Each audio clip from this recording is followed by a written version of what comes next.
বন্ধুরা, আজ আমি দেখাবো পাবদা মাছের ঝোল। বেগুন আলু বড়ি দিয়ে পাবদা মাছ করবো। এখানে বেগুন আলু তো কেটেই রেখেছি, দেখতে পাচ্ছ। এখানে একটা মশলাও রেডি করে রেখেছি, আর এখানে টমেটো আছে, কাঁচা লঙ্কা, বড়ি ভেজে রেখেছি, আর এখানে মাছটা ভাজা হচ্ছে। কীভাবে করব তোমরা দেখে নাও। আমি জানি আমার অনেক বন্ধুরাই এই রান্নাটা জানে।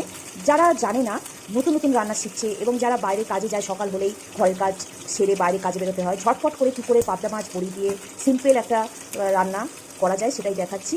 আর এটা কিন্তু এই গরমের জন্য একদম ঠিকঠাক রান্না। মাছগুলো ভাজা করে নিচ্ছি, লাল করে ভেজে নেব। ছোটো বড়ি ছিল তাই আমি এটা ভাজা করছি। তোমাদের কাছে বড় বড়ি থাকলে কিন্তু তোমরা ভাজা করতে পারো। কালো জিরে, কাঁচা লঙ্কা দিয়ে দিলাম তেলের মধ্যে। এবারে বেগুন আলুটা তেলের মধ্যে দিয়ে দেবো।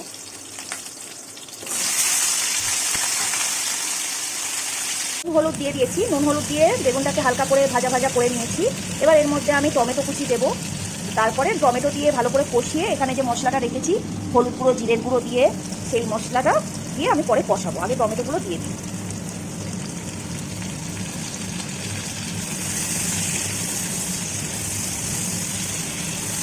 এবার আমি এর মধ্যে দিয়ে দেবো যেই মশলাটা রেডি করে রেখেছিলাম সেটা।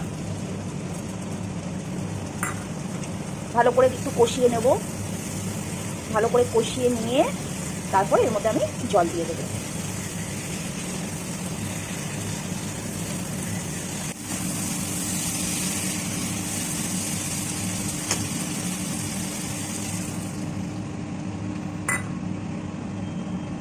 জল দিয়ে দিলাম। জলটা দিয়ে এবার আমি ঢাকনাটা দিয়ে দেবো।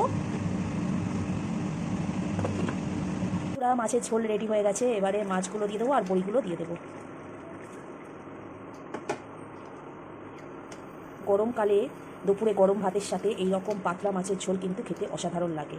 আর এটা শরীরের পক্ষেও ভালো না। বেশি রোজ রোজ তেল মশলা ঝাল সর্ষে বাটা দিয়ে মাছের ঝোল, এগুলো তো খুব একটা শরীরের পক্ষে ভালোও নয়, তাই না? আর এই রান্না খুব তাড়াতাড়ি হয়ে যায়, খেতেও ভালো লাগে। লাস্টে একটু ধনেপাতা কুচি দিয়ে দেবো এর মধ্যে।